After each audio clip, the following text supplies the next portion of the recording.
Minsan, hindi natin naiisip yung posibleng kapalit ng bawat saya na ginagawa natin dahil hindi tayo nakakapag-isip ng tama kasi mas inuuna natin yung feelings natin, yung emosyon natin on that moment dahil masaya ka, hindi mo naiisip na, uy, wait lang, hindi ko siya kilala. Baka kailangan namin gumamit ng condom. Pero hindi mo yun naisip kasi nga nandun ka nga sa happy, yung yung hormones mo is happy na sige go go go go fight fight fight fight, ganun ka, nandun ka sa eksenang iyon.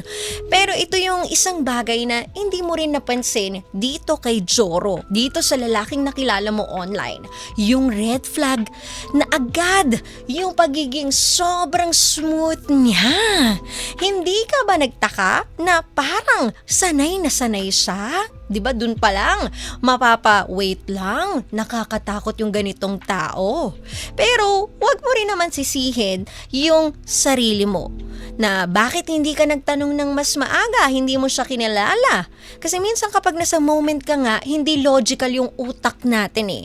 Yung kumbaga yung chemistry can cloud judgment. Pero next time, at least sa nangyari sa iyo ngayon, tatandaan mo na kung may bagay kang ikinakahiyang itanong sa isang tao, yun na yung sign para itanong mo ito.